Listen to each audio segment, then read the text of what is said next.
Hello mga kaloy-koys, ngayon magluluto naman tayo ng inihaw na manok sa foil. Umpisahan na natin paghihiwa ng mga ingredients natin.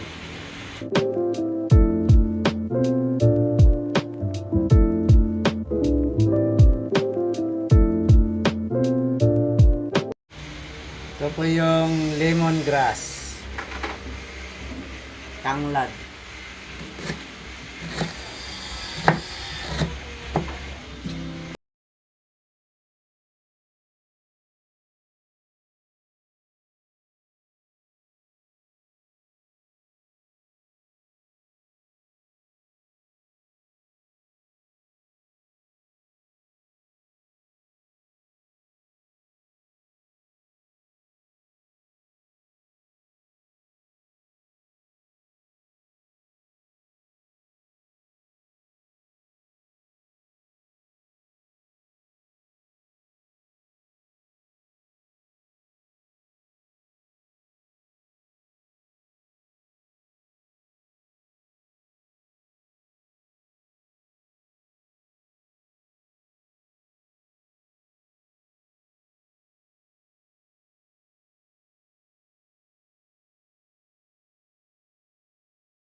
tapos lalagyan po natin ng sili pero konti lang dahil may mga bata tayong kasama. Baka sobrang anghang, hindi rin makakain.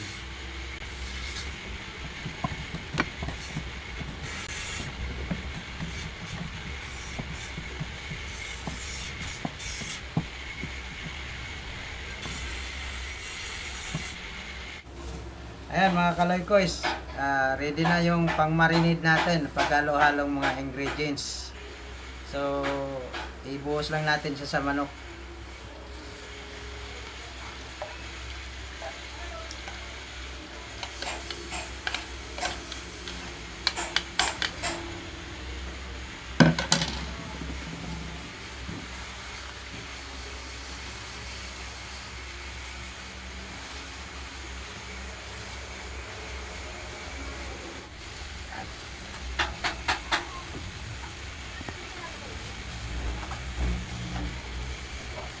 Sa loob, masuk yung lasa.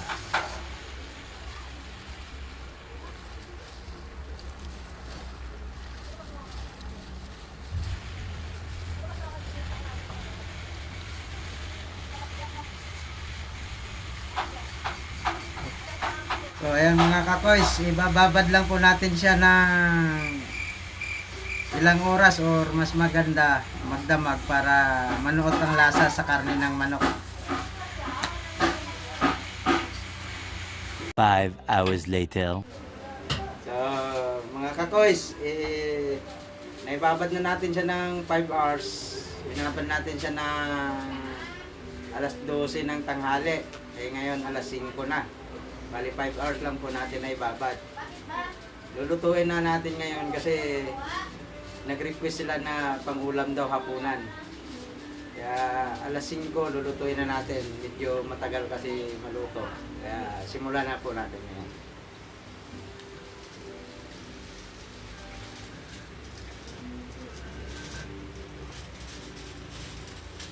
Balot lang po natin sa foil.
Medyo kapalan lang po natin yung foil kasi iihaw natin siya sa baga para hindi po siya masunog.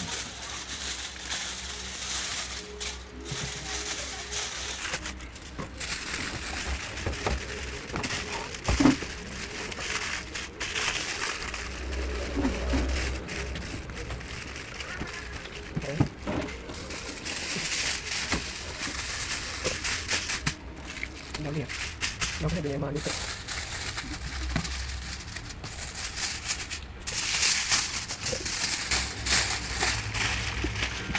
Mas maganda pag video makapal kasi para yung katas niya hindi na rin siya.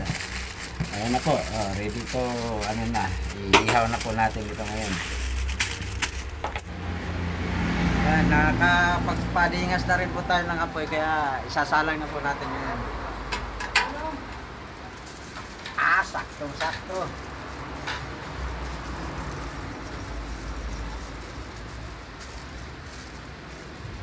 Tama lang yung taas ng apoy tsaka yung ano natin. Maghintay tayo na hanggang maluto. 20 minutes later. Hello mga kakoys. Ito, babalik ta rin lang natin. Ngayon wala tayong oven. Hello kakoys. Ito, nakasalang na. Babalik ta rin lang po natin palagi para pantay ang pagkaluto.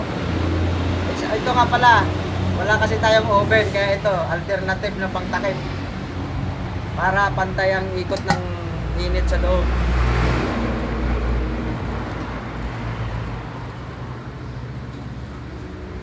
Bango na siya. Pagkabaliktad, takpan lang po natin ulit para hindi sumingaw yung init. Para na rin siyang oven. A few moments later. Ito na mga kakoys, ang paghuhukom.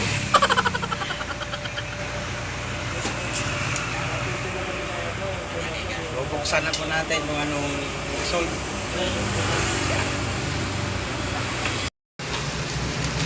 Makikita na po natin kung anong itsura nitong niluto natin.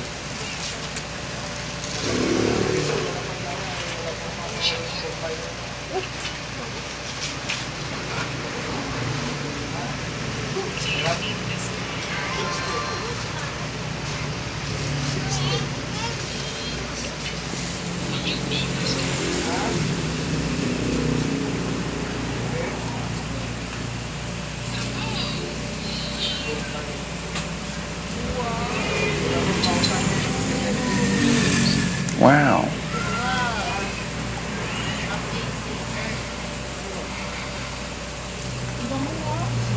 Bango.